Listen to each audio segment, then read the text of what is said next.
ustedes están muy ajustadas, nos han metido como 4 o 5 temas. Sé que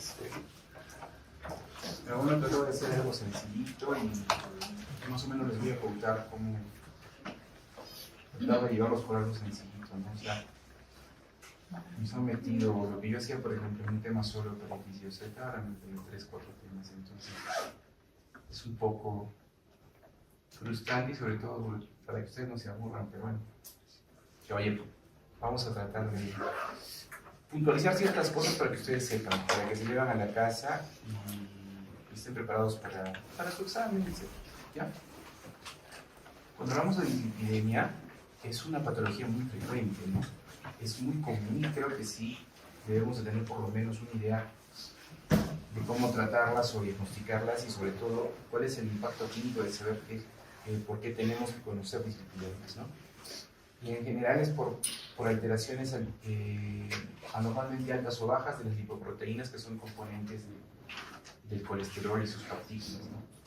Cuando es por exceso se llama hiperlipemia y cuando es por defecto, hipolipemia. Y en realidad, digamos de que el objetivo de esta charla es de que ustedes sepan un poquito de la importancia para el riesgo cardiovascular, que es lo más importante, ¿no? Para el diagnóstico, bueno, ¿qué tienen que solicitar ustedes? O sea, cuando ya sean internos o serumistas, no solamente hay que indicar el colesterol total, el colesterol malo, el colesterol bueno y triglicéridos, que es lo que habitualmente todos pedimos, ¿no? También se puede pedir el ApoB y la lipoproteína A y el colesterol no HDL, ¿sí? Estas lipoproteínas son patognomónicas de incremento del riesgo cardiovascular y ahora vamos a ver por qué.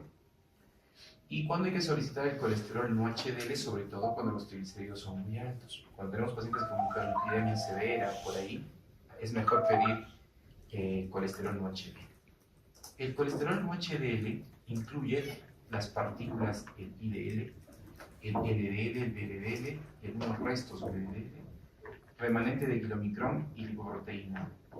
Todas en común llevan la ApoB. Y al tener ApoB son aterogénicas. Por eso es que al dosar ApoB vamos a ver que incrementa el riesgo cardiovascular, ¿sí?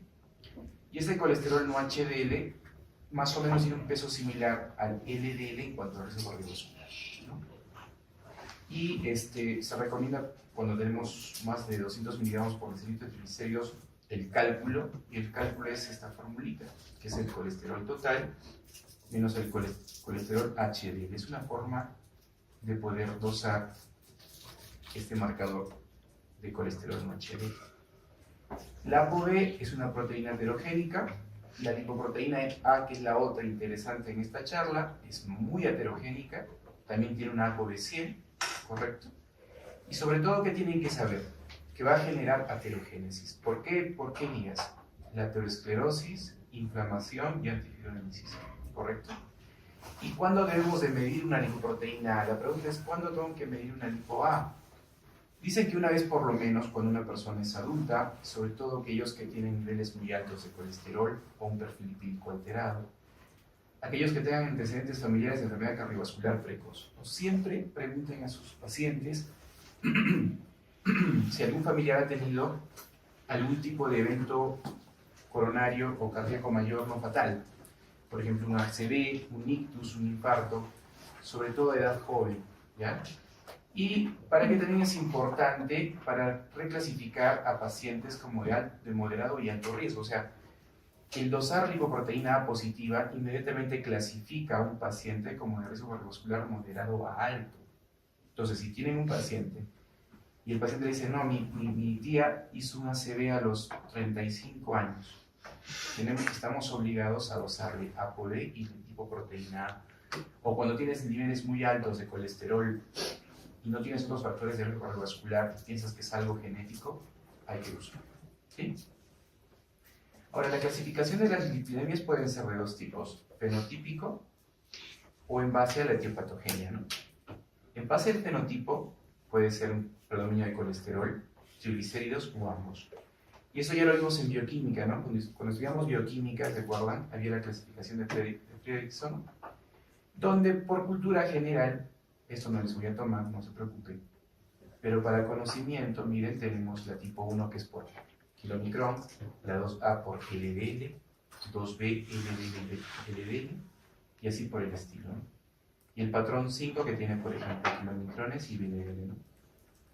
Y vemos cómo en este tipo de dislipidemias no solamente están alteradas las lipoproteínas, ¿no? También lo que son triglicéridos y colesterol. Entonces, ver que hay una clasificación un poquito bioquímica, por así decirlo. Yo creo que la más importante, que es la más práctica, es la etiopatogénica, ¿no? Y en esta van a ser dos tipos de dislipidemias. Pueden ser secundarias o primarias. Secundarias, ¿por qué al comienzo? Porque creo que son las más comunes. Y van a ser secundarias a enfermedades o fármacos o situaciones mixtas, ¿correcto? Y siempre, antes de pensar en que un paciente puede tener una polipoproteinemia, etcétera, una hipercolesterolemia familiar, yo tengo que pensar primero en una dislipidemia primaria, es secundaria, siempre, chicos. Hay que descartar si es secundario hipotiroidismo, secundaria obesidad, a prediabetes, a síndrome metabólico. Sin embargo, en las causas primarias no existe una causa secundaria, valga la redundancia, y sobre todo tiene una etiología genética y esporádica. Toda enfermedad genética puede ser monogénica, poligénica o oligogénica, o una causa esporádica, ¿no? Una situación que no tiene un origen genético primario. Estas dislipidemias secundarias, que son las más comunes y las que ustedes van a manejar, están asociadas a enfermedades y o fármacos.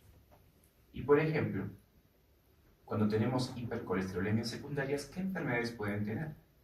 Anorexia nerviosa, colestasis, hipotiroidismo primario, puede ser el síndrome nefrótico, ¿no? También. En el embarazo es una situación hipercolesterolémica, hepatocarcinoma, porfirias, etc. Y en fármacos, creo que las tiazidas, los corticoides, inhibidores de la proteasa, por ejemplo, en pacientes con VIH, ciclosporina y progestágenos pueden causar elevación de colesterol. Y en triglicéridos, el alcohol, la glucosa alta, la obesidad, el síndrome metabólico, enfermedades renales, acromegalia, Cushing, hepatitis, y fármacos como los antipsicóticos, beta-blocs, isotretinoína para el acné, tamoxifeno, por ejemplo, también las tiazidas, inhibidores de proteasa. Entonces, cuando ustedes tengan pacientes que tengan hiperlipidemia, sean por colesterol, lípidos o mixtas, primero hay que descartar estas causas, ¿correcto? La más frecuente de las secundarias es la asociada a la diabetes tipo 2. ¿No? ¿Y cuál es el perfil? Esto sí puedo tomarlos. ¿Cuál es el perfil típico de la dislipidemia en diabetes? Y eso siempre les van a preguntar. Lo típico es que es hipertrigliceridemia, colesterol HDL bajo, colesterol LDL alto, ¿correcto? Y son heterogéneos. O sea, el típico patrón de triglicéridos altos, LDL alto y HDL bajo es el típico patrón de la dislipidemia por diabetes o síndrome metabólico. Uno pensaría que la diabetes tipo 1 también debería tener, igual que la tipo 2, valores altos. Sin embargo, se ha visto que una diabetes tipo 1 bien controlada no tendríamos por qué esperar. O sea, la tipo 2 es más heterogénica. Y la prioridad de la dislipidemia primaria es el control adecuado de los niveles de LDL. O sea, si yo tengo un paciente diabético, el paciente diabético se considera que tiene riesgo cardiovascular inherente. No hay ningún paciente diabético que no tiene riesgo cardiovascular, ¿ya? Inclusive hasta hace unos años el diabético se le consideraba como que tenía riesgo intermedio. Hace un año salió un paper donde indica que ya puede tener riesgo bajo. Entonces, ningún diabético deja de tener riesgo cardiovascular. Entonces, en todo paciente diabético van a ver que hay que dosar LDL y tenemos que bajarla de acuerdo a las guías. Un concepto de dislipidemia heterogénica es aquella que es muy vinculada a enfermedad coronaria. Lo típico, chicos, es un aumento del LDL, ¿no? Aumento de triglicéridos, ApoB y HDL bajo. Y está bien ligada a la dislipidemia heterogénica a resistencia a insulina. La resistencia a insulina es muy heterogénea, ya vamos a ver. Está asociada igual a la diabetes tipo 2 y otras enfermedades que causan resistencia a insulina. ¿Cuáles son? Obesidad central, síndrome metabólico, ovario poliquístico y lo que es enfermedad renal crónica. Y por concepto recordar que las partículas cuanto más pequeñas sean, más heterogéneas van a ser. ¿Listo? Ahora sí viene la parte fea, si me van a disculpar, pero bueno, no puedo dejar de mencionarles por lo menos, pero no creo que hasta ahora en los exámenes que he dado no nos han preguntado nunca esto. De repente algo de hipercolesterolemia familiar, pero pero creo que sí por lo menos deben de saber algo y acordarse, ¿no? Las dislipidemias primarias van a clasificarse en vista a la alteración de la lipoproteína que está alterada, o sea, si es LDL o es HDL, triglicéridos o mixta, ¿ya, chicos? Entonces vamos a tener dislipidemias primarias o con elevación del LDL. Ojo, que acá tenemos creo que las que más deberíamos de saber, que es la hipercolesterolemia familiar. Puede haber dislipidemia con elevación de la lipoproteína A, con elevación del HDL, me olvidé, doctor, que tiene con HDL alta, sí, también. Se dice que las HDL por encima de 90, uno pensaría que por encima, entre más HDL, protege más el corazón. Pero el colesterol HDL por encima de 90 es aterogénico. Ya, nunca se olviden eso. Puede ser una dislipidemia por triglicéridos altos o mixtas primarias, la hiperlipidemia familiar combinada y la beta-lipoproteína. Vamos a mencionar un poquito de cada una, chicos. Y les he puesto en rojito lo que yo creo que más deben de saber. Cuando hablamos de la hipercolesterolemia familiar, generalmente es un patrón autosómico dominante. Son mutaciones del receptor de LDL, ¿correcto? ¿Qué debemos de saber? Que es una dislipidemia monogénica. Es la dislipidemia monogénica más frecuente, ¿ya? Y bioquímicamente, ¿por qué se caracteriza? Colesterol total alto, LDL alto y ApoB alta. Y lo importante es que tiene dos formas, homocigota y heterocigota, que vamos a ver. La más severa es la homocigota, ¿ya? Porque tiene niveles más altos de colesterol, ¿sí? Y lo típico, chicos, es que las concentraciones de colesterol HDL y triglicéridos son normales. O sea, cuando hablan de hipercolesterolemia familiar, solo es LDL, ¿ya? ¿De qué se acuerdan? Si es hipercolesterolemia familiar, solo es LDL, punto. Ahora, la forma heterocigota generalmente son pacientes asintomáticos, pero sin embargo, a partir de los 60 años, tanto en varones como en mujeres, aumenta la patología cardiovascular en el 50%. ¿Sí? Pueden no presentar lesiones cutáneas típicas, que sí las tiene su hermana, que es la hipercolesterolemia familiar homocigota. O sea, puede que no tengan santelasmas, anteromas tuberosos y terminosos. Y si las presentan, aparecen ya en la tardía. En cambio, la homocigota, a diferencia de la heterocigota, es grave. ¿Por qué? Porque tiene niveles de colesterol muy altos. Puede llegar hasta 1000, ¿ya? Y aparece desde la infancia. Y desarrolla cardiopatía isquémica antes de los 10 años. Entonces, es bien fácil, ¿no? Si yo les digo cuál es la diferencia entre homocigota y heterocigota, es que no es crítica, ¿no? Aparece desde la infancia, niveles más altos de colesterol. Y a diferencia de su hermanita, esta sí tiene clínica desde que son chiquitos e inclusive puede estar vinculada a estenosis aórtica precoz. O sea, es más grave esta enfermedad. El diagnóstico nada más es genético y clínico. O sea, el diagnóstico en las hipercolesterolemias es mixto y no se excluye. ¿Qué significa? Que si tengo un diagnóstico clínico, por más que el resultado genético no sea tan adecuado o sea medio dudoso, prima la parte clínica y al revés. Y acá hay dos scores que de repente por cultura debemos de saber, que el de Simon-Brun o el score de LCN. ¿Ya? Por ejemplo, el score de Simon tiene un diagnóstico definitivo y un diagnóstico probable. Definitivo, por ejemplo, tiene niveles de colesterol total altos. Acuérdense que el colesterol total normal es 200. Mayor o igual a 290, sobre todo LDL mayor o igual a 190, o en niños o adolescentes con colesterol total mayor o igual a 260 o LDL más de 155, más la clínica o evidencia de estos parámetros en un familiar de primer grado. De todas tiene que haber una parte familiar, ¿sí? Y un estudio genético positivo. O sea, tenemos cuadro clínico, tenemos cuadro laboratorial y sobre todo que es familiar, ¿sí? Probable, ¿ok? Sería una historia familiar, por ejemplo, de un infarto agudo de miocardio en gente joven, ¿no? Menos de 60 años de primer grado, menos de 50 años en segundo grado, o historia familiar de hipercolesterolemia en un familiar adulto. Entonces, El diagnóstico es probable cuando tenemos familiares que han tenido sospecha clínica de un infarto, o tienen niveles de colesterol alto de causa no filiada, y, digamos, el definitivo es o un, cuadro, o un estudio genético positivo o un cuadro clínico o ambos. ¿Correcto? El otro criterio para lo que es hipercolesterolemia familiar, en general, es una escala con puntaje. Si ustedes ven, miren, familiares de primer grado con enfermedad coronaria jóvenes, les da un punto. Si tiene, aparte de enfermedad coronaria, tienen santomas teminosos o arco corneal, 2 puntos. Antecedentes en el paciente, por ejemplo, enfermedad cardíaca prematura, etc. Y sobre todo, miren los puntos de corte de NL que son altos. Entre más altos el punto de corte, hay mayor riesgo, ¿verdad? Y bueno, el análisis de la mutación del gen que a veces no lo hacemos.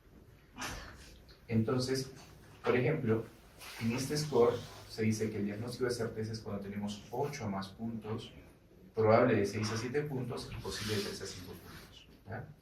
En cuanto a la clínica, miren cómo tenemos acá los santomas en el tendón de Aquiles, ¿no? Tenemos el arco corneal, y miren acá tenemos los santomas selectivos, que son como pápulas. Entonces, si nosotros tenemos familiares que tienen esto, ya ojo cerrado, ¿no? Y si por si acaso me hago un examen de colesterol LDL solito está por encima de 190, debo estar pensando, ¿no? ¿Y cuál es la idea? La idea es pensar que si este paciente tiene una hipercolesterolemia familiar, uno de sus hijos o familiares puede tenerla, y si es homocigota, pueden hacer infarto de edad muy joven. Y la idea es tratar y prevenir. ¿Listo? Una vez que hayamos visto la hipercolesterolemia familiar, pasamos a la otra causa de hipercolesterolemia primaria, que es la poligénica, ¿no? La familiar es monogénica. Ahora pasamos a la hipercolesterolemia primaria poligénica, ¿no? La poligénica es la primaria más frecuente, o sea, es más frecuente que la hipercolesterolemia familiar, ¿sí? Hay factores genéticos, ambientales, correcto. Pero hay varios aspectos que la diferencian de la hipercolesterolemia familiar.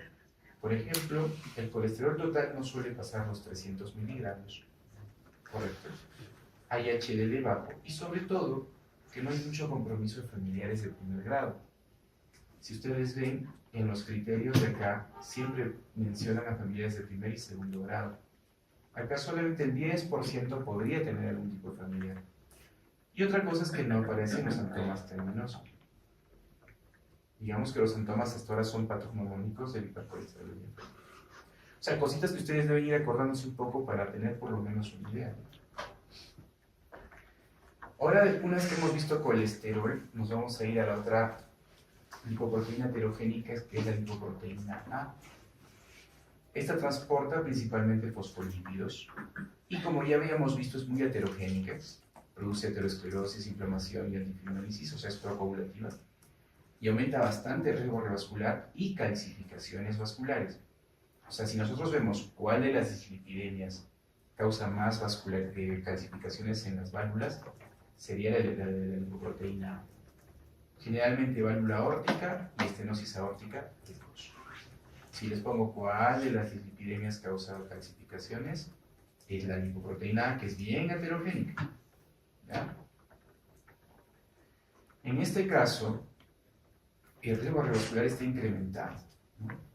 Sobre todo cuando tenemos pacientes con valores de lipoproteína A por encima de 30, que no toman tratamiento con estatinas, o 50 en las que sí toman. Niveles elevados en familiares con alto riesgo revascular, y el objetivo del tratamiento es bajar la lipoproteína A por debajo de 50 miligramos por decilitro. Pero más que todo ese chamullo, lo que quiero que sepan es que las estatinas y el ezetimibe no modifican sus niveles. Y lo que tenemos más a la mano ahorita en Arequipa son estatinas y ezetimibe. Pues, ¿cómo vamos a tratar esto? ¿Se dan cuenta? Los inhibidores de la PCSK9, que es un anticuerpo, no lo tenemos todavía en Perú. Me parece que en Lima creo que sí hay algunos, pero creo que todavía no. Que salió hace unos 2-3 años. Son los únicos tratamientos. Miren cómo disminuyen solamente en un 25%. Y la féresis, ¿no? Una plasmaféresis sería, creo, la opción más a la mano que tuviésemos en un hospital, ¿no? Si tenemos un paciente con un problema genético bien raro, la féresis puede ser una opción para tratarlo. Y miren cómo llega a descender entre 45 y 65%. Entonces no se olviden de esta que causa calcificaciones, que no responde a estatinas ni ezetimibe, y que el único tratamiento serían estos dos. Ahora pasamos a la dislipidemia con elevación de HDL. Entonces dije, doctor, el HDL es protector, sí. Entonces, estos pacientes no presentan una manifestación clínica característica a diferencia de los otros dos, o los otros tres que hemos visto. E inclusive tienen una reducción del riesgo cardiovascular y tienen mayor longevidad, es obvio. El resto de pacientes hemos visto que tienen alta incidencia de eventos coronarios, en cambio estos pacientes no, ¿correcto? Muy bien, y hemos visto LDL, hemos visto lipoproteína A, hemos visto HDL, ahora vamos a los triglicéridos, ¿sí? Entonces, pueden ser de dos tipos, la que es familiar y la monogénica o síndrome de hiperquilomitronemia familiar, ¿sí? La hipertrigliceridemia familiar es autosómica dominante, aumenta la síntesis hepática de triglicéridos, es asintomática y, ojo, los valores de triglicéridos están entre 200 y 500. Y aparte también a sus familiares de primer grado. Creo que es el común de todos nosotros, ¿no? Cuando uno tiene un paciente, creo que el común en Arequipa, yo cuando les pido triglicéridos está por acá, ¿ya? Lo que tendría que hacer yo es pedirle a su papá, a su mamá, a sus hermanos y ver si esto, a pesar del tratamiento dietético y baja de peso, persiste. O sea, si yo tengo un paciente en la que descarto una hipertrigliceridemia secundaria, o sea, no ingiere alcohol, no es obeso, no tiene síndrome metabólico, etc., y le encuentro valores de triglicéridos en 450 y le pido a un familiar y los tiene altos, debo pensar en este problema genético, ¿correcto? Por eso es que siempre hay que descartar causas secundarias. Y acá hay incremento del riesgo cardiovascular porque disminuye el HDL, ¿ya? Pero miren, los valores no son tan altos. En cambio, en la del síndrome de hiperquilomicronemia familiar, que es la más severa, esta es más intensa, tiene mutaciones inactivadoras de múltiples lipoproteínas, APO, etc. Es recesiva. Y miren los valores de triglicéridos. Están elevados por encima de 880 desde la infancia y adolescencia. Si ustedes tienen un paciente que viene a cada rato por emergencia con dolor abdominal, no tiene litiasis vesicular, es joven, delgado, siempre dosen de triglicéridos. Porque esta hipertrigliceridemia familiar, lo típico es que debutan con dolor abdominal y pancreatitis lipémica. Acuérdense que el punto de corte por encima de 500 incrementa el riesgo de pancreatitis, ¿verdad? En los triglicéridos. Entonces, todo dolor abdominal en un paciente joven o adolescente, hay que pedir triglicéridos. Más aún si tienen familiares con problemas cardiovasculares. Pueden tener síntomas eruptivos evanescentes, esto en relación a los niveles de triglicéridos, hepatoesplenio por depósito de los triglicéridos o lipemia retinal. Lipemia retinal. Entonces, ¿qué harían en ese paciente? Le viene un paciente con dolor abdominal, le piden amilacilipasa, está un poco alta, es chibolito, flaquito, le pides triglicéridos, están en 800, pídele un fondo de ojo y haces el diagnóstico, te luciste, te salvaste la vida. ¿Ya? ¿Sí? Hasta ahí está bien. Muy bien. Entonces ya hemos visto hipercolesterolemia familiar, ¿verdad? En sus dos tipos. Hemos visto la lipoproteína A, hemos visto triglicéridos, HDL. Ahora vamos a las mixtas, ¿no? Y en las mismas tenemos dos en las mixtas, la combinada familiar y la disbeta lipoproteína. La familiar combinada es la dislipemia más frecuente primaria, esta es la más frecuente de todas. Es autosómica dominante y bioquímicamente, miren ustedes, tiene niveles de colesterol alto, pero tiene ApoB elevada, LDL elevado, pero también tiene triglicéridos. Y hay descenso de colesterol HDL. Es algo común, tiene un patrón metabólico que, a ver, si nosotros no dosamos esto, porque nosotros no dosamos habitualmente esto, se nos puede pasar. ¿Sí? ¿Sí me dejo entender? Entonces, siempre la base, chicos, es descartarlo primero que sea una causa secundaria. Si ustedes después de un paciente que le dan tratamiento con estatinas, fenofibratos, no mejora a pesar que hace dieta, ejercicio, baja de peso, mejora la insulina, descartas hipotiroidismo, es saludable y no mejora, hay que comenzar a pedir esta ApoB, hay que comenzar a pedir y comenzar a tratar de ver si digamos, se encaja en unos trastornos primarios. Si me dejo entender. Lo primero es descartar algo secundario. Y es tranca, porque han visto todas las causas secundarias que hay.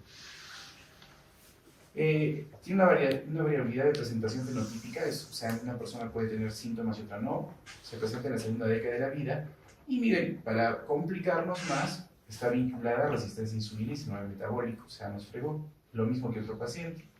Sin embargo, puede tener arco corneal y santelasmas, pero no santomas teninos, o sea, hay que comenzar a buscar signología clínica de estas enfermedades que son esos famosos santomas. Comenzar a ver el reflejo corneal, revisar sobre todo codos, tendones, rodillas, etc. ¿Ya? Entonces, lo primario es descartar causas secundarias, una diabetes mal controlada, obesidad, consumo de alcohol, hipotiroidismo. Una vez que hayamos descartado estas causas, miren, tenemos que dosar necesariamente estas proteínas raras, no nos queda otra cosa. Y criterios de exclusión, serían, por ejemplo, santomas en los pacientes o familiares, porque eso es típico de la hipercolesterolemia familiar. Hipercolesterolemia en niños de la familia es típico de hipercolesterolemia familiar, y LDLs súper altas, que también es típico de hipercolesterolemia familiar, ¿no? Y estos pacientes tienen alto riesgo de hacer diabetes tipo 2 y aterosclerosis. La cardiopatía isquémica es frecuente, y el 20% la tiene antes de los 60 años. O sea, siempre hay que buscar patología de gente joven. Y ya para terminar un poco la dislipidemia mixta, la disbeta-lipoproteinemia, pregunta de examen es por ApoE. Creo que es la que yo usaría para acordarme, ¿no? Es por ApoE, porque el ApoE es típico de los kilomitrones, ¿verdad? Y fenotípicamente sería una tipo 3 de Fredrickson, ¿sí? Entonces la disbeta-lipoproteinemia es por ApoE. Su inicio se produce en adultos, hay enfermedad cardiovascular prematura, pancreatitis, santelasmas, santomas, y las estrías palmares son patognomónicas. Santomas en codos, y también puede haber diabetes, ojo, hiperuricemia. ¿Cuál de todas ellas se vincula a hiperuricemia? La beta-lipoproteinemia. Y estas son las estrías palmares, miren. Estrías palmares son patognomónicas. Entonces, ¿qué es patognomónico de esta nota? Estrías palmares, enfermedad cardiovascular precoz, hiperuricemia. Entonces, en este cuadrito resumen está más o menos lo que hemos visto, cuáles son las dislipidemias primarias, que son por colesterol, las mixtas o solo por triglicéridos. Miren, acá están las hipercolesterolemias familiares monogénica, la familiar, la poligénica. Es un resumen de todo, ¿no? De más o menos lo que hemos visto. ¿Listo? Acá, por ejemplo, por triglicéridos, miren la kilometrolemia familiar, defecto en la ApoC2, aumento de kilometrones, santomas, hepatoespleno, triglicéridos super altos, pancreatitis. ¿Correcto? Muy bien. Ahora, ¿de qué sirve que uno sepa que hay dislipidemia, sea primaria o secundaria? El objetivo de esto es el riesgo cardiovascular, ¿sí? De aquí en adelante ustedes deben evaluar el riesgo cardiovascular en todos sus pacientes. ¿Y qué tienen que saber de mano? Que tenemos riesgos cardiovasculares típicos o clásicos. La edad, el sexo, ¿no? Las lipoproteínas ApoB, sobre todo la LDL, hipertensión, tabaquismo y diabetes. Es lo típico, ¿sí? Sin embargo, hay factores clínicos que ustedes tienen que saber que incrementan el riesgo cardiovascular. La obesidad, sedentarismo, hígado graso. El hígado graso hay que buscar riesgo cardiovascular. Cardiopatía isquémica precoz, menos de 55 años en varones y 60 en las mujeres. ¿Por qué creen que más tiempo son las chicas para tener infartos que los varones? Por los estrógenos. Los estrógenos son cardioprotectores, ¿no? Otros factores de riesgo es la deprivación social, el estrés psicosocial, el bullying, por ejemplo. La enfermedad psiquiátrica. Estuve hace poco en un congreso de endocrino en Lima Y después de tiempo escuché hablar a un maestro de Lima, un psiquiatra, que comenzó a evaluar el riesgo cardiovascular en pacientes con enfermedades psiquiátricas. Es un tema muy bonito para tesis, ¿eh? Y ver cómo está el riesgo cardiovascular en enfermedades psiquiátricas por fármacos, etc. La enfermedad inflamatoria crónica también es un factor de riesgo cardiovascular, fibrilación auricular, hipertrofia ventricular izquierda, apnea del sueño. Hemos visto que muchos medicamentos del VIH alteran los niveles de colesterol y triglicéridos. Migraña, miren cómo la migraña también es un factor de riesgo cardiovascular. Es un trastorno vascular. Las neoplasias, no solamente por la enfermedad en sí, sino por el uso de medicamentos son cardiotóxicos, ¿no? La doxorubicina, la normoxicina, cualquiera de los que se use. La preeclampsia y el SOP. Entonces hay muchos factores de riesgo, aparte de los clásicos, prácticamente todos, ¿no? Estamos fregados. Hay biomarcadores de enfermedad cardiovascular. Y esos biomarcadores, pues en otros sitios se sitúan. Yo tengo un amigo que soy de Cuba, que hizo en la Cato 2 años, se fue a Cuba, Brian, y nosotros trabajamos en Sana, y él me deja por pacientes que les pide estas notas, ¿no? Está bien, o sea, piensa más allá de lo evidente, está bien.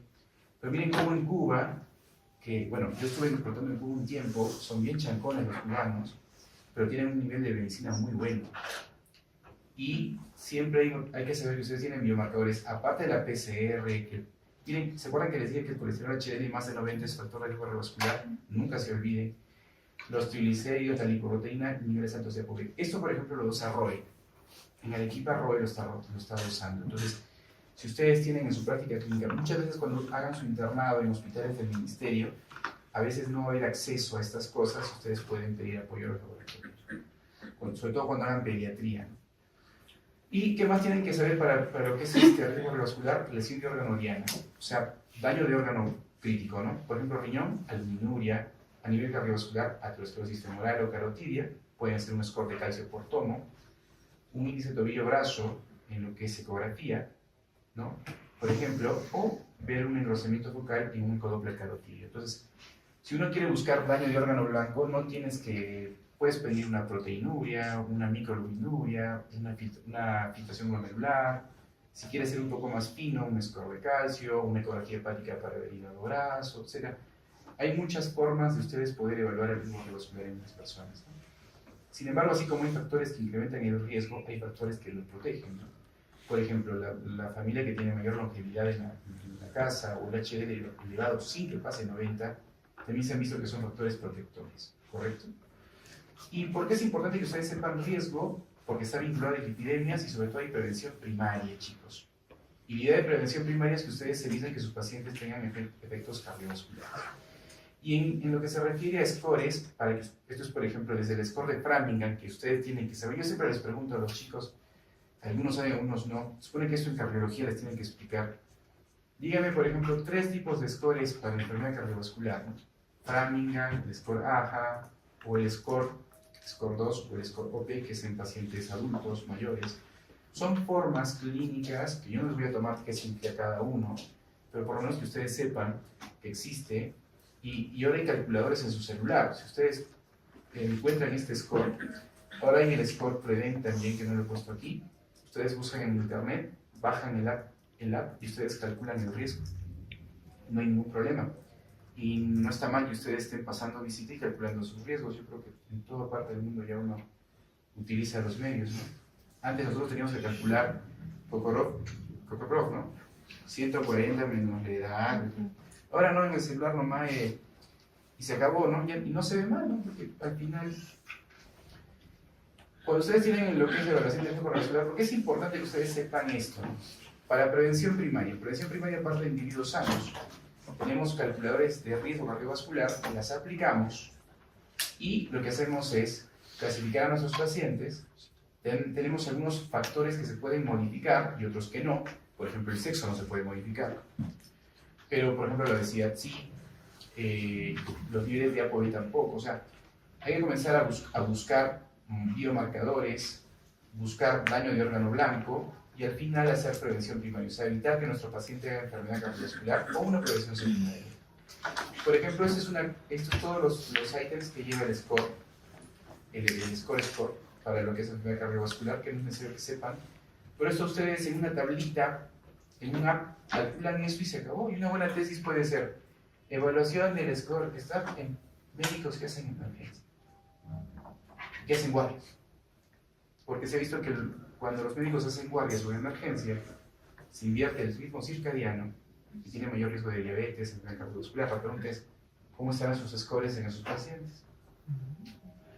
Ahora, la idea es de que ustedes tengan, una vez que ustedes tienen sus factores clínicos, lo que tienen que es clasificar a los pacientes en qué tipo de score están. Si son de alto riesgo, de muy alto riesgo riesgo moderado, riesgo bajo. Por ejemplo, de riesgo muy alto, primero, ¿quiénes son de riesgo muy alto? Los pacientes que ya tuvieron enfermedad de órgano blanco, daño de órgano blanco. Pacientes con infarto, síndrome coronario agudo, revascularizados, ictus, TIAs, aneurismas, todos los que tengan ya daño de órgano blanco son de muy alto riesgo revascular. Pacientes con diabetes mellitus, pero con ciertas características, por ejemplo, diabéticos tipo 1 más de 20 años, o diabetes tipo 1-2 con 3 o más factores de riesgo. O sea, hay muchas formas de que ustedes puedan saber. Miren cómo la hipercolesterolemia familiar, con algún factor de riesgo adicional, es de muy alto riesgo. Pacientes con enfermedad renal crónica que cumplan estos criterios, o el riesgo score por encima de 10%, ¿no? ¿Sí? Entonces, siempre que hay daño de órgano blanco, ya es de muy alto riesgo vascular, ¿no? Enfermedad renal grave, una filtración por debajo de 30, por ejemplo, insuficiencia renal crónica, es de muy alto riesgo cardiovascular independiente. Pacientes de riesgo alto, por ejemplo, son diabéticos con duración de 10 años, hipercolesterolemia pero sin factores de riesgo cardiovascular, y así ustedes pueden ir el score entre 5 y 10%, un score por debajo del 5% tiene riesgo moderado, e inclusive el riesgo score menos del 1% es de bajo riesgo. O sea, ustedes saben de que nunca se puede eliminar el riesgo cardiovascular. Si uno controla hipertensión, lípidos, glucosa, insulina, el sistema renina-angiotensina, por más que ustedes controlen todos los ejes, siempre queda un riesgo residual. Por eso es que el riesgo score menos de 1, inclusive en un paciente bajo riesgo cardiovascular, tiene algo de riesgo cardíaco, ¿sí? Entonces, más o menos, la idea, chicos, es que ustedes sepan más o menos encasillar quiénes de sus pacientes son de muy alto riesgo, de riesgo alto, riesgo moderado o de riesgo bajo. ¿Y cuál es la idea de que ustedes sepan clasificar a los pacientes? Porque el objetivo, que esto sí les voy a tomar, yo les puedo poner, el paciente que tiene diabetes con daño órgano blanco es clasificado de muy alto riesgo, ya les olvidé el otro cuadrito. Pero, ¿cuál sería el objetivo? ¿Cuál es el objetivo del tratamiento de los lípidos de acuerdo a la estrategia cardiovascular? Miren cómo en pacientes de riesgo muy alto, el LDL tiene que estar de 55 miligramos por decilitro para abajo, o reducir más del 50% el basal, ¿no? El no HDL tiene que estar en 85 y la ApoB en 65. Cuando es riesgo alto, el LDL tiene que estar en 70, riesgo moderado 100 y riesgo bajo 116. Entonces, la idea que ustedes sepan clasificar es porque las metas de sus pacientes tienen que ser estas. De repente no vamos a poder calcular el ApoB, pero podemos reducir el colesterol malo o calcular el no HDL, ¿sí? O sea, todo el bolondrón que hemos visto es para esto, ¿sí? Y acá tenemos lo mismo, ¿no? Un riesgo bajo menos de 116, menos de 100 y así por el estilo, ¿verdad?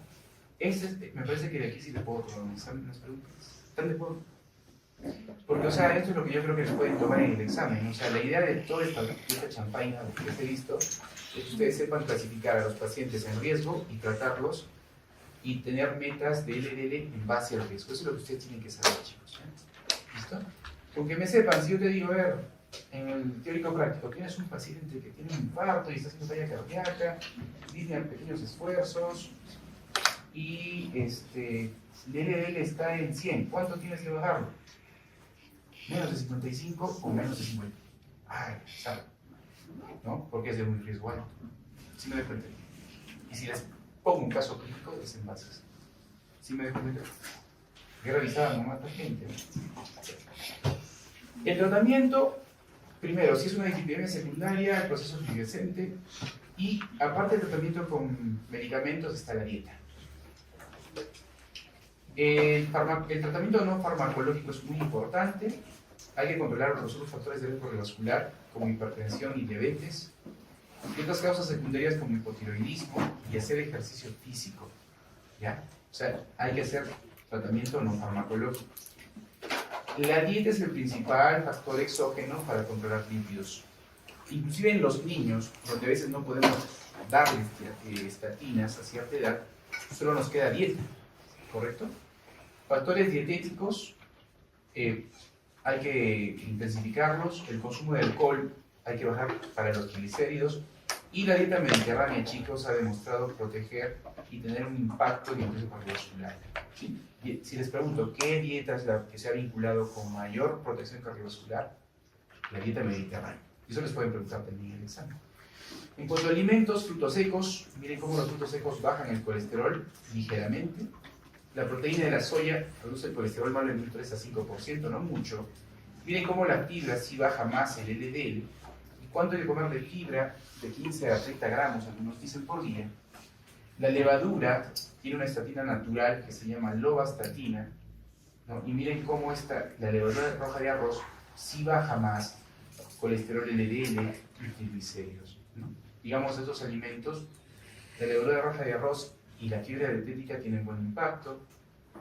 Los fitoesteroles, que también son productos de los vegetales, disminuyen un 30-50% la absorción de colesterol, tienen buen impacto, reducen el LDL entre 8 y 13%, y están contraindicados en esta condición que es la citoesterolemia, que es una enfermedad genética que hace que se acumulen fitoesteroles en el cuerpo y la sangre.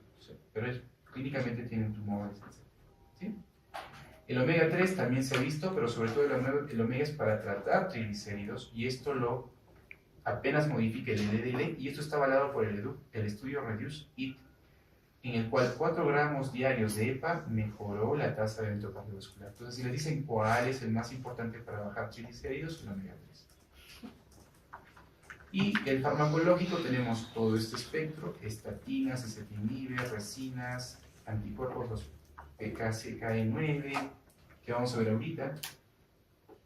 Acá tenemos un poquito el resumen de estos medicamentos. Las estatinas, que son los caballitos de batalla, el mecanismo de acción: inhiben al HMG, a la coenzima A, reductasa, aumentan los receptores de LDL, o sea, favorecen la eliminación en el plasma de LDL, y tienen un efecto hipermeante. Miren cómo bajan en promedio 20 a 55% del colesterol LDL.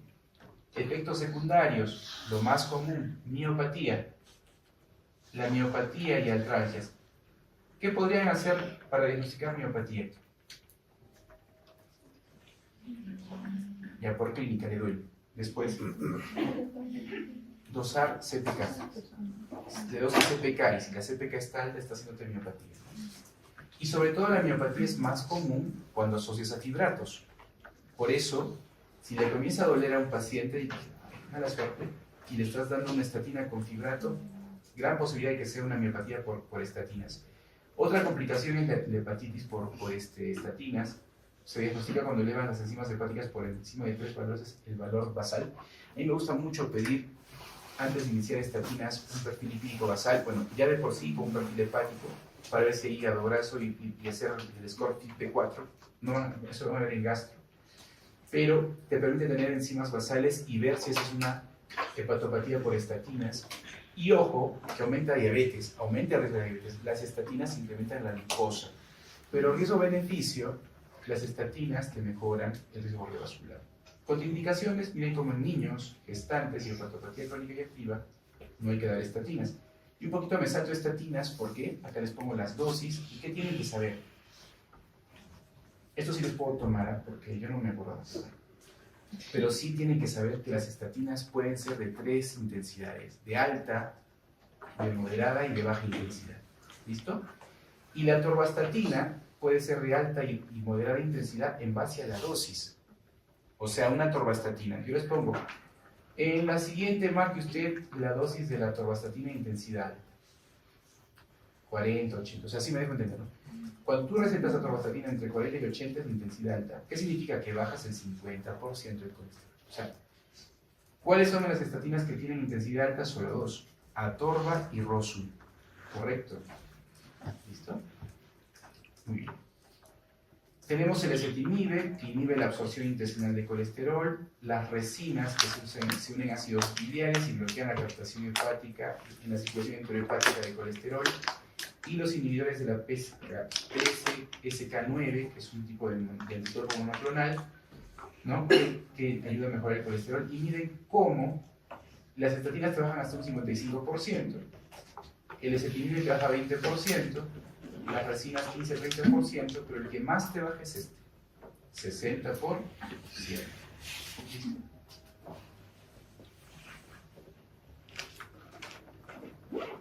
Ahora, seguimos con los fibratos.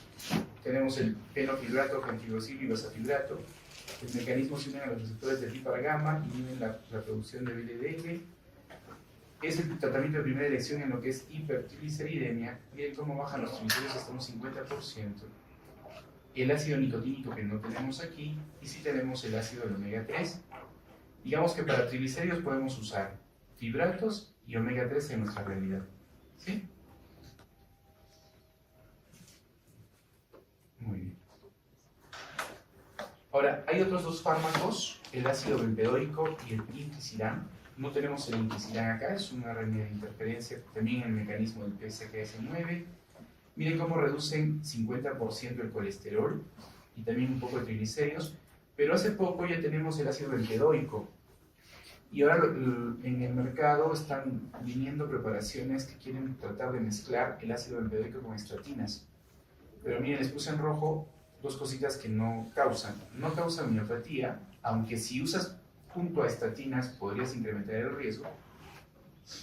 No hay estudios en enfermedad hepática renal grave. Y ojo, está contraindicado con el uso de simvastatina a dosis por encima de 40.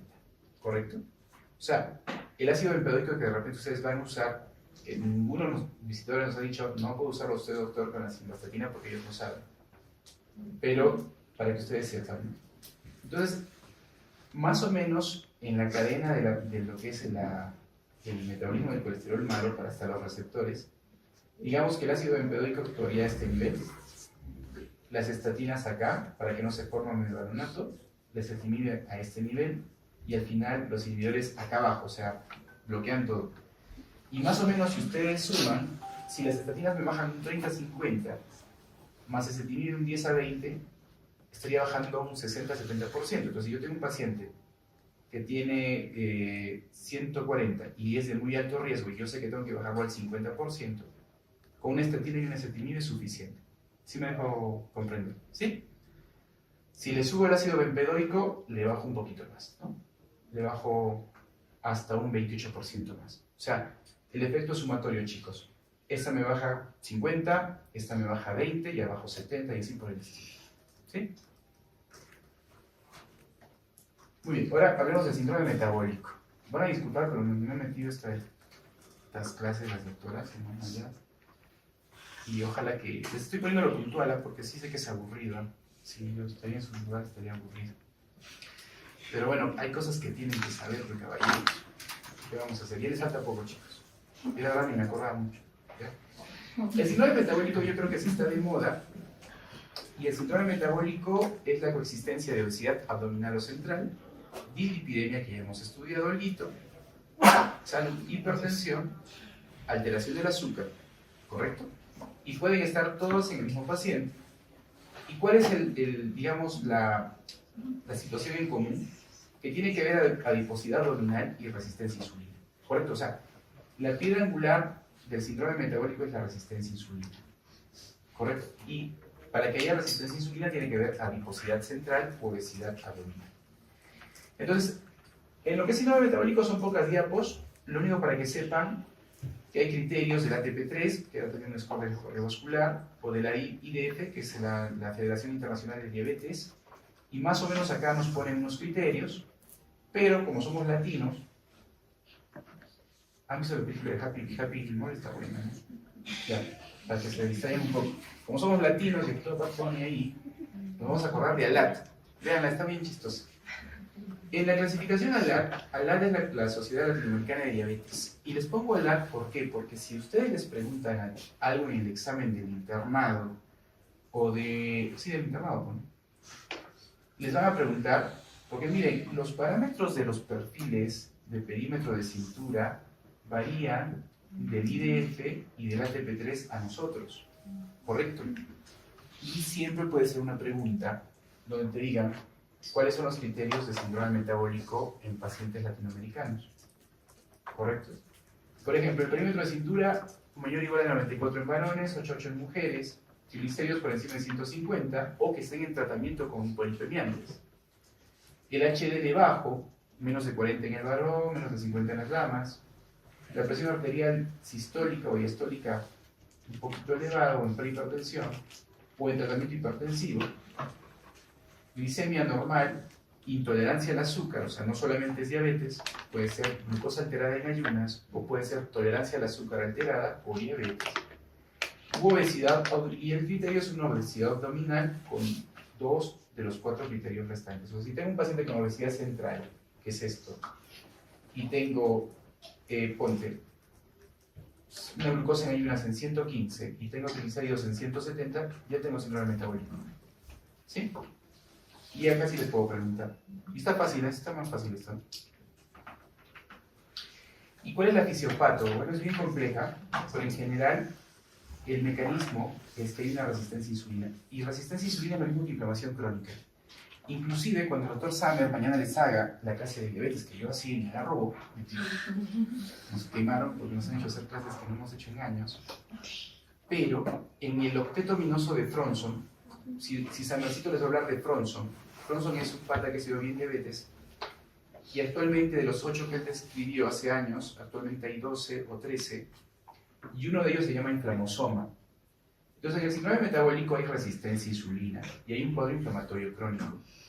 Y va a estar incrementada la gluconeogénesis, va a haber dislipidemia, hay desórdenes genéticos, hay alteraciones de los metabolismos de ácidos grasos libres, las citoquinas proinflamatorias que son TNF-alfa, interleuquina 6, el fibrógeno, la AT2, por ejemplo, la angiotensina 2 y el eje de los RAS están activos. Miren cómo la leptina, y la leptina, se dice que la leptina alta es un marcador de riesgo revascular porque la leptina alta hace que el tejido lipídico sea más inflamatorio. La activación neuromoral, ¿no? O sea, yo había escuchado esto hace años, como en el 2014 o 2016, había un médico cubano que trabajaba en Estados Unidos y estaba haciendo un software de perfusión miocárdica, entonces yo le consulté y él me dijo, el doctor, ¿cómo se llama este pata? Y dijo que ellos estaban haciendo un estudio, miren, ya desde esa época, que la parte de la fisiopato, que ahora sabemos, de la enfermedad coronaria empezaba a nivel cerebral. Y es porque hay una activación neuromoral persistente, o sea, hay un estado de adrenalina muy alto crónicamente, ¿no? Y eso genera, ¿qué? Muerte súbita, ¿sí? Entonces, el síndrome metabólico sí es una cosa en la cual tenemos una obesidad central que desencadena todo esto. Y lo que es la obesidad central genera grasa epicárdica, miopatía por grasa, genera infiltración pancreática por grasa y infiltración hepática por grasa. Y acá encontramos cirrosis, acá sarcopenia, acá enfermedad vascular de micro y macrovaso, acá la infiltración pancreática y vas a hacer diabetes, ¿correcto? Y en general todos los mecanismos que tienen la insulina en favorecer el gluten, para entrar la glucosa, la vía de la ATP, etc. Pero puede haber alteraciones en todas estas vías de la insulina. E inclusive ya hay un software, chicos, si ustedes ven esta nota, para poder hacer estudios genéticos o de los genes que están vinculados, miren, con lo que es la resistencia a insulina. ¿Y por qué es importante que ustedes sepan el síndrome metabólico? Creo yo, primero el diagnóstico que les van a preguntar, que la base fisiopatológica es resistencia a insulina y obesidad central. Y la otra es que miren cómo incrementa 2 veces el riesgo cardiovascular y 1.5 veces la muerte por otra causa. O sea, el síndrome metabólico es de alto riesgo cardiovascular, ¿sí? Un paciente con síndrome metabólico tiene el doble de riesgo de morir por una enfermedad cardiovascular. Ya, hasta ahí vamos bien, creo, ¿no? Y vamos a pasar al tema de calcio. La hipercalcemia es frecuente, sí, y la hipercalcemia se va a dar principalmente por un incremento en el recambio óseo, o excesiva absorción de calcio, o disminución en la excreción renal. Acuérdense que el intestino absorbe calcio, la vitamina D estimula la absorción de calcio intestinal y renal. El riñón hace el feedback de calcio con la absorción glomerular o la excreción glomerular. Entonces, es lógico que esos mecanismos causan hipercalcemia. Cuando ustedes tengan hipercalcemia es así de fácil. Tienen que basarse en la PTH. Si tienen la PTH elevada o PTH baja, las cosas son distintas. Si es PTH alta o inadecuadamente normal, ¿qué significa? A ver, la PTH se mueve en base a ¿qué? Al calcio. Entonces, si yo tengo una PTH, pongan que el punto de corte sea 45, y tengo una PTH en 45 y el calcio está en 9.8, ¿estaría bien? No, ese calcio debe estar más bajito. Es una PTH inapropiadamente, o sea, esa PTH debería disminuir. No hay el feedback, se pierde el feedback. Cuando ustedes lean lo que es PTH inadecuadamente normal, ese propio de inadecuadamente, inapropiadamente, lo van a leer mucho con sus libros. Cuando tengan una PTH alta, lo primero que van a pensar es en hiperparaprimario. Lo primero. Y ahí son tres causas, tres etiologías. Puede ser un hiperparatiroidismo terciario, enfermedad renal crónica, tratamiento con litio, e hipercalcemia hipocalcúrica familiar, que es una enfermedad que es benigna, que no se trata, pero es el principal archienemigo diagnóstico del hiperparaprimario porque comparten la PTH alta o inapropiadamente alta. Si tienen ustedes PTH baja, o sea, si se conserva el feedback, la causa más común es cáncer, tumores. La hipercalcemia tumoral eleva el calcio porque hay destrucción ósea por metas, o hay exceso de vitamina D por enfermedades granulomatosas, y hay exceso de calcio y por feedback la PTH baja. Ahora también pueden haber péptidos relacionados al PTH o PTH-like péptidos en ciertos carcinomas, estos se llaman síndromes paraneos o paraneoplásicos, ¿verdad? La vitamina D es un síndrome paraneoplásico en linfomas. Cuando ustedes tengan pacientes con hipervitaminosis D y no saben qué, tienen que pensar en linfomas, sarcoidosis, etc. ¿Ya? La TB, histoplasma, todas las enfermedades granulomatosas. ¿Qué son las enfermedades granulomatosas? Las que producen la caseína, los granulomas, ¿sí o no? Sarcoidosis, TB, etc. Síndrome de Williams, que es una hipercalcemia familiar. Medicamentos, tiacidas, exceso de vitamina A, retinoides, por ejemplo, los chicos que se tratan del acné, teofilinas, antes se usaba bastante la teofilina en la crisis asmática en los enanos, los chiquitos, teriparatide, que es un medicamento para bajar de peso, endocrinopatías, por ejemplo, hipertiroidismo, feocromocitoma, etc. Y otras causas misceláneas, ¿no? Pueden hacer que la PTH baja, la nutrición parenteral, etc. Pero yo creo que deben de saber que si es PTH alta, hiperparaprimario, hipercalcemia hipocalcúrica familiar, y si tienen PTH baja, hipercalcemia, la única causa es tumores, ¿no? La clínica del hiperpar es inespecífica, e inclusive se dice que todo paciente con cálculos renales debe de usarse PTH, ¿ya? O sea, la clínica es inespecífica, cansancio, confusión, mareos, diarrea, depresión, alteraciones del EKG, arritmias cardíacas. Y si esta enfermedad es persistente, comienza a calcificar todo, vasos sanguíneos, ojo, córnea, articulaciones, inclusive cerebro, ganglios basales. Y puede ser sintomática con niveles leves, pero cuando es más grave, y es una urgencia médica, ¿no? Y me acuerdo que un profesor que me enseñó que por encima de 15, 14 había calcificaciones en ganglios basales. Hablemos del caballito de batalla de acá, que es el hiperparaprimario, la causa más frecuente de hipercalcemia en la parte ambulatoria. Ojo, más del 1% en adultos, es frecuente sobre todo en las mujeres mayores de 50 años. Y la etiología pueden ser tres cosas, chicos, y esto siempre pregunta. Adenoma paratiroideo único o múltiple en 85%. Hiperplasia de paratiroides 10 a 15%. Y cáncer en el 1% de ellos. Esto siempre saben preguntar. La mayoría son esporádicos, o sea, no están vinculados al MEN1 y al MEN2, como habíamos visto en la clase anterior. La mayor parte de hiperparas son primarios y son esporádicos. En la actualidad son asintomáticos. Sí, puede ser que en la actualidad, pero hace tiempo no. O sea, por ejemplo, yo tengo un caso clínico que les voy a presentar si es que me alcanza el tiempo, que lo presenté en un congreso, de un paciente que vino por un cuadro de fractura patológica y cálculos renales, al toque se le prendió el foquito, le tiró calcio, PTH y salió. Entonces, generalmente en la actualidad, por los métodos diagnósticos y el incremento de la parte científica, los diagnósticos son más precoces, puede haber hipertensión arterial, puede haber úlcera péptica y gastritis, pancreatitis, colelitiasis, etc. Pero lo más devastador es la enfermedad ósea renal. En la enfermedad ósea es la famosa osteitis fibrosa quística, los famosos tumores pardos, y el hueso que se altera más es el cortical y no el esponjoso. Y lo típico es que puede ser asintomático, o sea, no le duele, puede tener dolor, o puede ser que tenga fracturas patológicas. Acá tenemos, miren, como estas dilataciones quísticas, ¿no? De los huesitos de las falanges distales. Y siempre en un paciente con hiperpara hay que pedir una, ¿cómo se llama eso? ¿Qué piden los reumatólogos?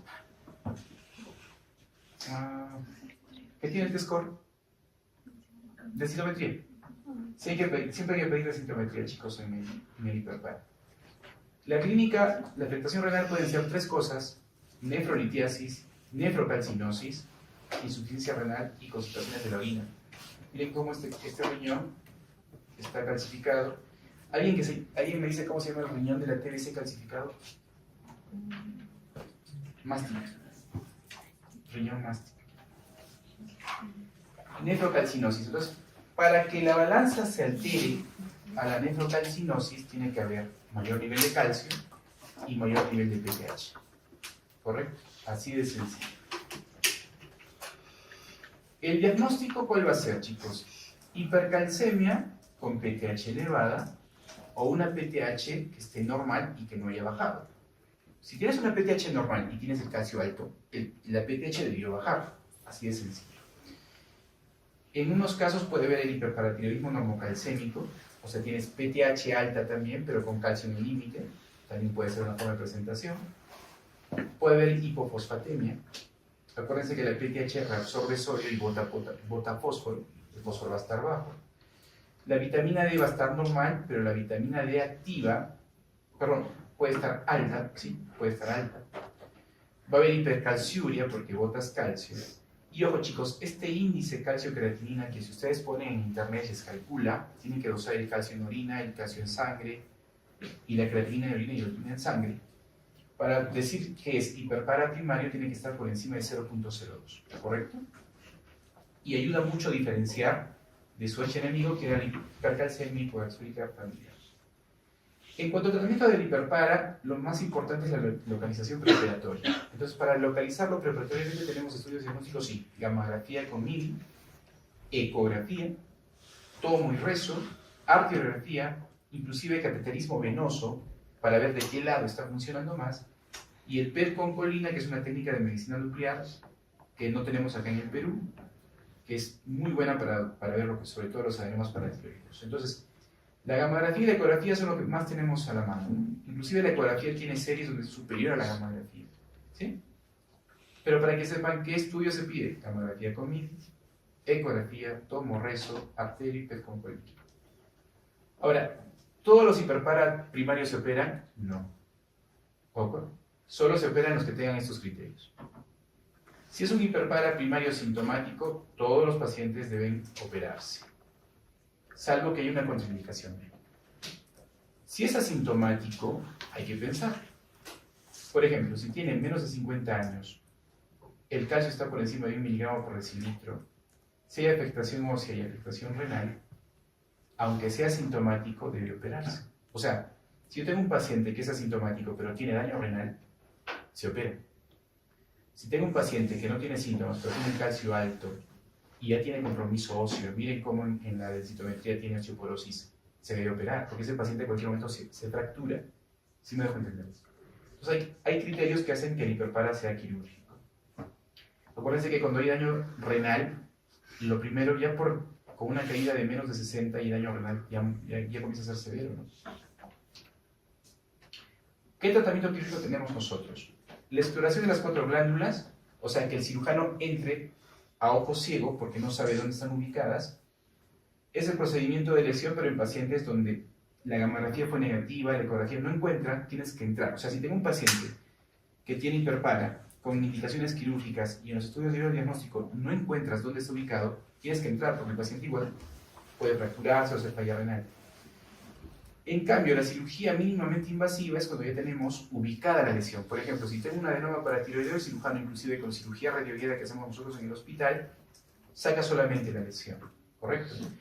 Y cuando tenemos la hiperplasia, igual, se puede hacer una cirugía de las 4 paratiroides, salvando un fragmento pequeño para ver si eso es suficiente para que el paciente no tenga que usar calcio. ¿Listo? ¿Qué complicaciones tiene la cirugía? Primero, que no descuró nada, o sea que persiste la hiperpara. Y lo más frecuente, la hipocalcemia, que puede ser transitoria o permanente hasta en el 20%. ¿En qué momento el calcio baja? ¿No? A las 24 horas el calcio baja. Así que cuando ustedes estén internos y les dejen un paciente a la guardia posoperado de hiperpara, tienes que hacerle su AGA a las 24 horas porque el calcio debe estar bajo. ¿Listo? Digamos, en el hipoparatiroidismo se observa hipocalcemia, hiperfosfatemia, etc. El tratamiento parenteral es necesario cuando tenemos clínica Chevostek-Trousseau o el calcio está por debajo de 8, ¿correcto? Otra complicación puede ser el síndrome de hueso hambriento, que es cuando el calcio baja muy rápido y aceleradamente y hay que hacer infusión de calcio. Y otras complicaciones de la cirugía en sí, ¿no? Compromiso del nervio laringio y sangrados o hematomas. El manejo no quirúrgico, o sea, hay algunos hiperparas que no se operan, sí. Si tenemos pacientes que no tienen criterio quirúrgico, se puede usar el cinecalcet. El cinecalcet es un calcio mimético oral, o sea, lo que hace es engaña, por así decirlo, y modula la sensibilidad de los receptores de calcio en las paratiroides, de tal manera disminuye la síntesis de PTH y calcio, ¿no? O sea, engaña un poco a la PTH. En el caso de que el objetivo sea no solamente bajar el nivel de calcio y PTH, sino que tenemos pacientes con osteopenia o osteoporosis, hay que usar bifosfonatos. Y inclusive se pueden usar estrógenos, progestágenos, raloxifeno y denosumab. Estos 3 primeros para mejorar la densidad mineral ósea, y el denosumab es un anticuerpo monoclonal que antagoniza a la PTH, ¿correcto? Entonces, ¿hay tratamiento médico? Hay tratamiento. En pacientes que no cumplan criterios quirúrgicos, ¿tenemos que darles de alta? No. O sea, le das de alta y el paciente viene en un año fracturado. ¿Qué tienes que hacer? Hay que evaluarlos. Calcio sérico anual, hay que hacer densidad mineral ósea cada 1 a 2 años, hay que ver lo que es posibles fracturas vertebrales, ver función renal. O sea, tenemos que seguirlo de cerca, ver cómo está su nivel de vitamina D. Si está por encima de 20, hay que seguirlo. Evitar medicamentos que causen retención de calcio, tiazidas, litio. Evitar dietas que tengan calcio. Evitar deshidratación porque el calcio se concentra. O sea, tenemos que tener si tengo un paciente que no lo voy a operar, lo voy a tratar de manera médica, igual tengo que seguirlo.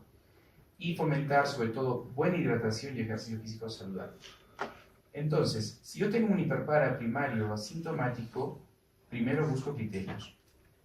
Si no tiene criterios de cirugía, el tratamiento es una hidratación adecuada, aportes adecuados de calcio y vitamina D, o sea, no exceso ni defecto y buenos niveles de vitamina D. Sin embargo, si el paciente tiene criterios de cirugía, primero, si yo tengo un paciente que tiene hiperpara y tiene 90 años, ¿lo voy a operar? De repente ya no. Si tiene 90 años y un cáncer terminal y otra cosa, de repente no. Hidratación adecuada, calcio, vitamina D, bifosfonatos, cinecalcet, de repente. Y si el riesgo quirúrgico es aceptable, primero lo estudio, hago pruebas de primera línea, como les dije, la eco y la gamografía son las primeras. Si no, después hago un SPECT, una resonancia o un PET con colina y operamos al paciente.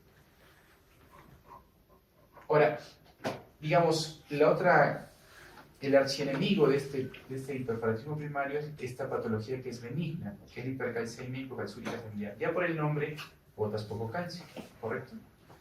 Es hipercalcemia benigna, es autosómica dominante y se confunde con el hiperpara. ¿Sí? Y hay una mutación en el sensor de calcio en donde el paratiroides y renal, por eso es que el tema es que tienes hipocalciuria, ¿no? Y puede simular un hiperpara primario. Pero en el caso de esta enfermedad no hay que dar ningún tratamiento médico ni quirúrgico, ¿ya? Bioquímicamente, ¿cómo se caracteriza? La hipercalcemia es un poco elevada, pero leve. Ojo, la excreción urinaria de calcio es baja, a diferencia del hiperpara, que es alta, que es hipercalciuria, y por ende el índice está por debajo de 0.2. Los niveles de PTH son menores que en la hiperpara, o sea, no son tan elevados, ni tampoco es importante aconsejar cirugía ni tratamiento médico. La hipercalcemia neoplásica ocurre en el 20-30% de neoplasias y creo que es la causa más frecuente de hipercalcemia hospitalaria. ¿Sí? Cuando ustedes tengan hipercalcemia en el internado, lo primero que tienen que pensar es un cáncer oculto o un enema oculto. ¿Y qué cánceres causan más hipercalcemia? Mama, pulmón y mieloma. O sea, si ustedes tienen hipercalcemia y un síndrome consultivo, tienen que pensar si es un cáncer de mama, pulmón o mieloma, ¿ya? Y cada vez que tenemos hipercalcemia en un paciente con neoplasias es un signo de mal pronóstico porque es una enfermedad avanzada, ¿correcto? Y en este caso, generalmente los niveles de PTH son suprimidos por el feedback, salvo cuando tengamos tumores con paraneoplasia, o sea, con producción ectópica de PTH. ¿Qué tumores conocen que produce PTH ectópica? Pulmón, adenocarcinoma de células del pulmón, células que produce PTH. Hay tumores que pueden producir PTH, pero en común, en neoplasias, la PTH va a estar baja por un feedback, ¿correcto? El mecanismo de hipercalcemia es fácil: destrucción ósea, mecanismos humorales, hay producción del péptido relacionado al PTH, puede haber alteraciones en los linfomas de células B, niveles de vitamina D que pueden ocasionar hipercalcemia. Los linfomas también producen exceso de vitamina D. Siempre que tengan un linfoma, pidan vitamina D y calcio. Siempre que tengan sarcoidosis, pidan PTH, calcio, vitamina D de calcio. Y algunos tumores tienen producción ectópica de PTH, pero son raros. La hipercalcemia maligna, ya les habíamos dicho. Entonces, ¿cómo hacer el manejo? Si tenemos una hipercalcemia, confirmar el calcio total, se corrige con fórmula de albúmina. Si está usando fármacos, primero retiramos el fármaco. Si no, dosamos PTH. Si tiene PTH disminuida, al toque pensamos en hiperpara. O, si no está ligado a la PTH, ¿qué hay que dosar? PTH, vitamina D activa, vitamina D, péptidos, correcto. Si tenemos el péptido ligado, puede ser tumoral. Si tenemos vitamina D elevada, procesos que tengan granuloma como linfoma, TBC, etc. Si tenemos vitamina D alta, intoxicación por vitamina D. Pero si tenemos y podemos pensar en otros problemas como hormonas, como fibromuscitoma, isontromegalia, mieloma, etc. Si tenemos una PTH normal o elevada, ¿qué es lo que hacen? Calcio en orina. Si el calcio en orina está alto, hiperpara. Si el calcio en orina está baja, familiar. Y así de sencillo. ¿Correcto? Para el tratamiento, cuando es una hipercalcemia leve, chicos, no requieren tratamiento inmediato. Yo creo que esto es lo más importante. Cuando tengan una hipercalcemia leve, no se asusten.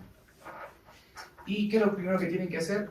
Evitar deshidratar, evitar que esté inmóvil, evitar el aporte excesivo de calcio y evitar fármacos que empeoren el nivel de calcio. Los diuréticos tiazídicos causan hipercalcemia y el litio también. Sin embargo, cuando tenemos hipercalcemias graves, chicos, y sobre todo sintomáticas, es inmediato. ¿Y cuáles son los pilares? Estos. Primero, hidratación con suero isotónico al toque, 4 o 6 litros. Después, calcitonina de salmón, que es la antagonista. Y miren cómo esto en 12 de 48 horas comienza a mejorar. Y los bifosfonatos es otra opción. El ácido solendrónico y pamidronato. Pero miren, su efecto es más tardío.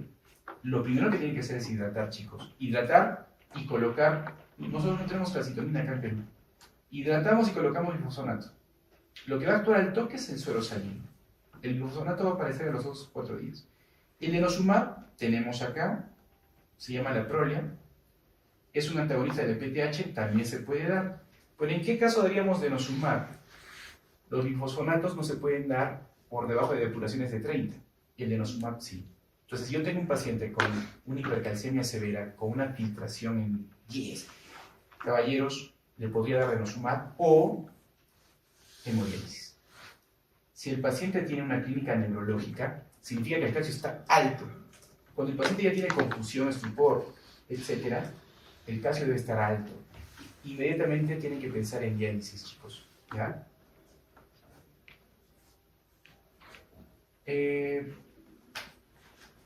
Unas cositas finales de este tema. El hiperparaprimario, lo típico es una hipercalcemia moderada, a diferencia de los tumores malignos, son hipercalcemias más severas. Siempre en procesos tipo linfomas, sarcoidosis o otras enfermedades granulomatosas, hay que ver el exceso de vitamina D, y se puede usar corticoides también. O sea, por eso es que los oncólogos, hematólogos dan bastante pulsos de metilprednisolona, dexametasona, ¿correcto? Y en el caso de la hipercalcemia hipocalcúrica familiar, es leve y no necesita tratamiento, ¿no? Acá está un poquito los fármacos que usamos nosotros, el tiempo que demoran en actuar y las alternativas que tenemos para tratar al paciente.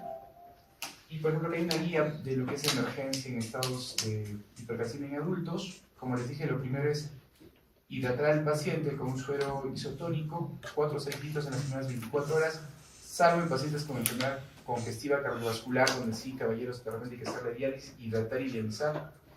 Esto con un monitor de fluidos. Hay que tener cuidado en los pacientes con daño renal o viejitos. Hay que ver si, el uso de diuréticos. Hay que ir pensando que no va a mejorar y hay que dializar al paciente si hay falla renal. De ahí pasamos a lo que son el ácido solendrónico, 4 miligramos endovenoso en 15 minutos. Podemos dar pamidronato, ivandronato. El efecto se da recién en el segundo o cuarto día. O sea, esto no me va a solucionar inmediatamente, esto sí, ¿no? Y hay que tener cuidado, ¿no? Y en lo que es segunda línea de tratamiento se puede usar glucocorticoides cuando vemos que es por un efecto por vitamina D activa, sobre todo en linfomas, como les dije, prednisolona. También demoran en actuar el segundo o cuarto día. Tenemos los calciomiméticos, el denosumab, la calcitonina que no tenemos aquí. Y bueno, ese es un poquito el pilar del tratamiento acá. Ahí es el doctor Unpierres, él es ecuatoriano. Este es el correo del doctor, si alguien lo quiere. El doctor Unpierres es un maestro del ADA. Él me contestó unas preguntas cuando yo era residente. Él ha hecho las guías ADA, que mañana les voy a hacer nuestros años. Es ecuatoriano y es el crack de diabetes en Estados Unidos. Y un poquito como para decirles que ustedes no tengan miedo de escribir a ninguna persona que se vea como top, porque igual es una persona súper sencilla, ¿ya? No termino, discúlpenme todavía, yo también no quería, lo siento. ¿Qué vamos a hacer? Ya para terminar, chicos, el toque. Sorry, ¿qué voy a hacer? Ya, para terminar un poquito el toque, ¿no, chicos?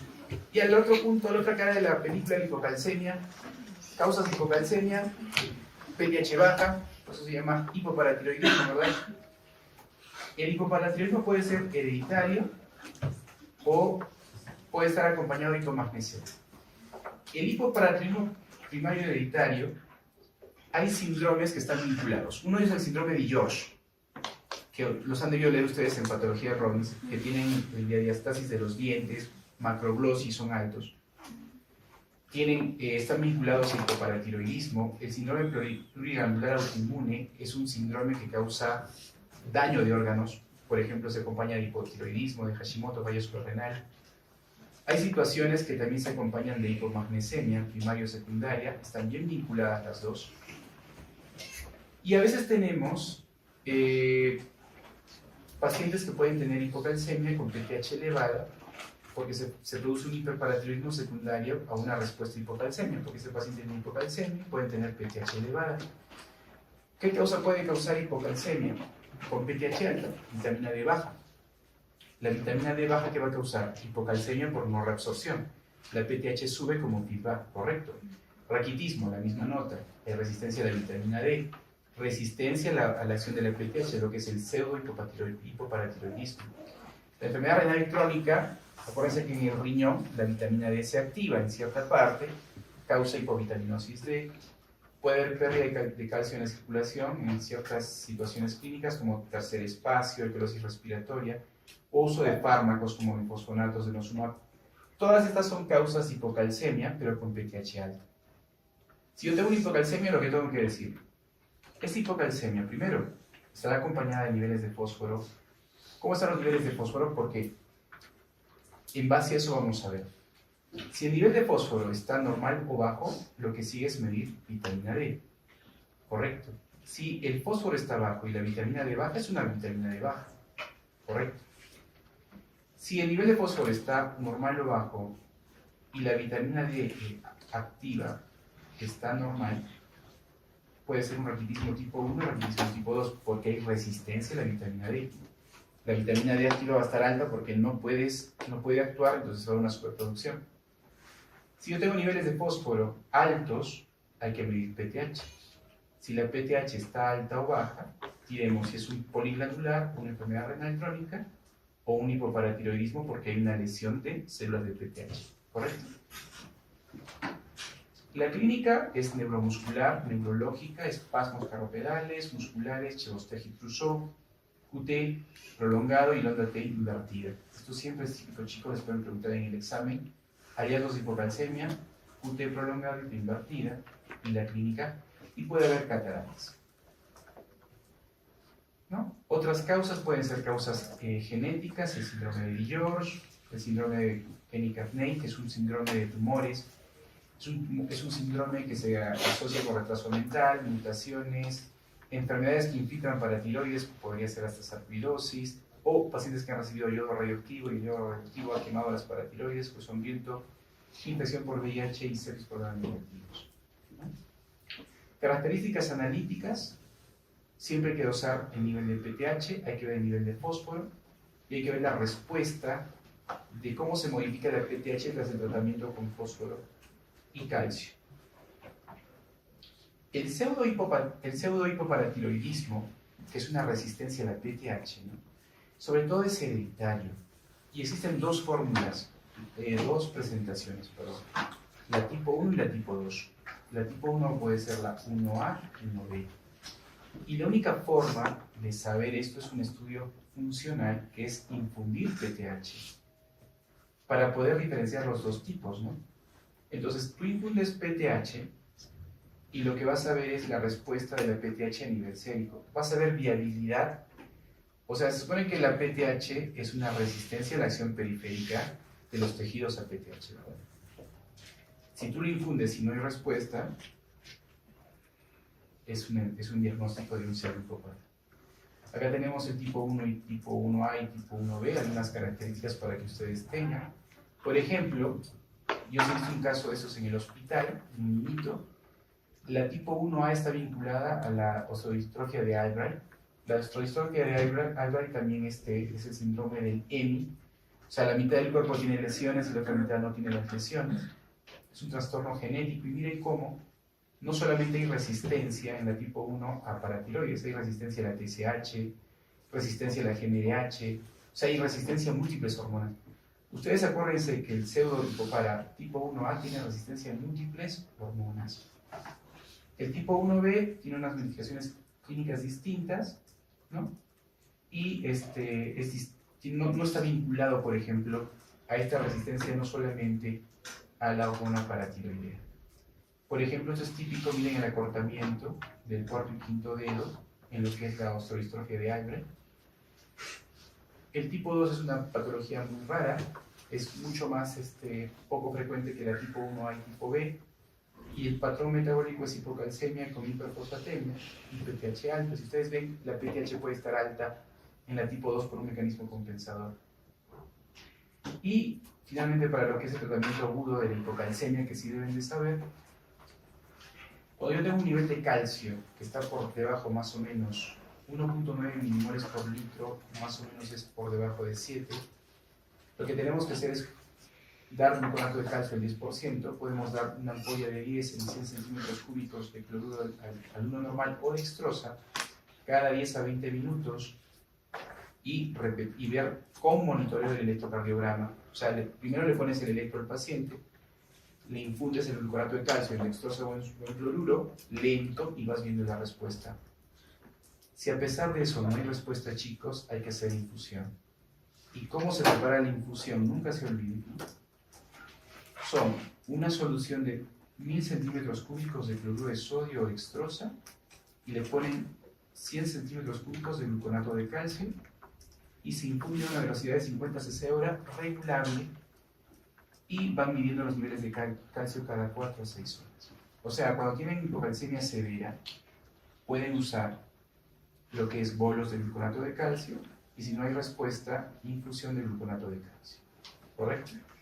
Si tenemos un nivel de calcio que está, por ejemplo, de repente entre 8 y 7 más o menos, y el paciente no tiene algún signo clínico o es de hipocalcemia severa, y el paciente puede tolerar la vía oral, si no tolera la vía oral, caballeros, de repente un paciente posoperado, pero si tolera la vía oral, podemos darle tabletas de calcio. O sea, el manejo de la hipocalcemia va a depender del nivel de calcio sérico. Si está por debajo de 1.9, que es más o menos por debajo de 7 miligramos por decilitro, generalmente es endovenoso, o si tienes clínica de hipocalcemia severa o menos de 8, también algunos dicen. Pero si estás entre una hipocalcemia que es tratable y no tienes clínica, puedes dar tableta oral y observar. ¿Ya? ¿Hasta ahí alguna duda que tengan?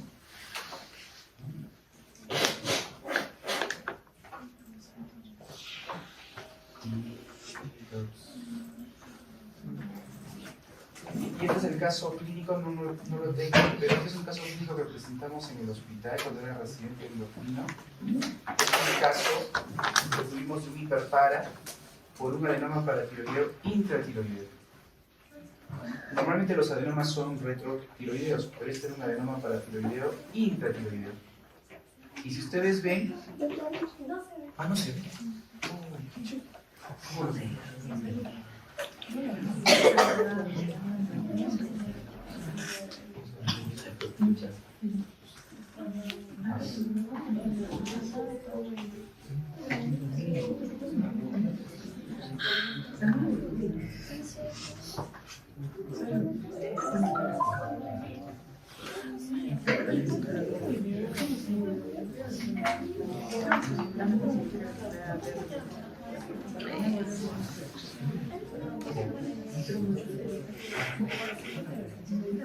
Se nota, ¿no?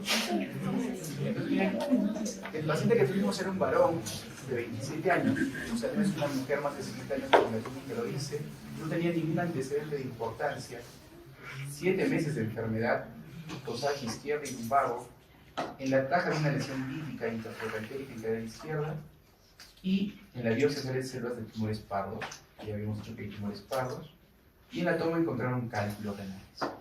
Se le pide un aparato hormonal, lo normal es 45, tenía 1541. El calcio estaba en 13.3 miligramos por decilitro. En la ecografía había un nódulo tiroideo izquierdo. Nosotros le hicimos un SPECT-MIDI, se veía una lesión positiva para adenoma, pero no se podía diferenciar si era la tiroides o era la paratiroides. Entonces le hicimos hacer una biopsia, pero se un Bethesda-3, que eso saben ustedes que es indeterminado. Así que lo entramos a hacer operaciones con una cirugía radioviral, no tengo la semana de chicos hoy, no. Guiamos la cirugía, le quitaron toda la hemitiroides izquierda y miren cómo la PTH bajó a intraoperatoria, o sea, a la media hora, una hora bajó a 123, de 1500 a 123.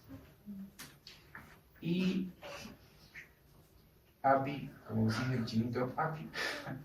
El adenoma paratiroideo intratiroideo es el primero que hemos descrito en el Perú nosotros.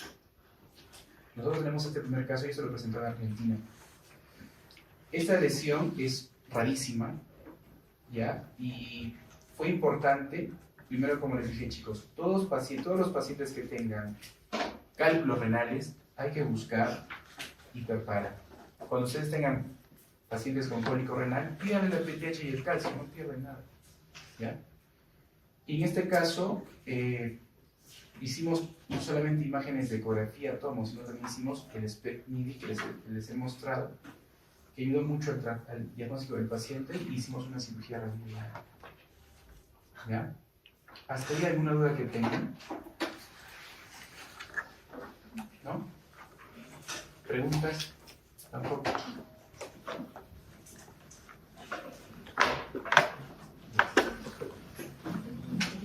Muy bien. Entonces, hasta que haya regresado a las clases, ya me voy. Les dejo las clases, ¿no? Las preguntas van a ser, sobre todo las cositas que ya les he dicho ahora, algo súper sencillo, no van a ser claritas. Sobre todo los cuadritos que hoy día les he dicho, ¿no? Los cuadros de lo que es puntos de meta y colesterol, acuérdense bien. Complicaciones de estatinas también puede ser, ¿ya? Y lo que es hiperpara, lo que es etiología hiperpara y de repente el algoritmo, ¿ya? Listo. ¿No hay preguntas? ¿Hay subsanación? No sé. ¿No hay subsan? ¿Ya fueron? Yo digo, ya.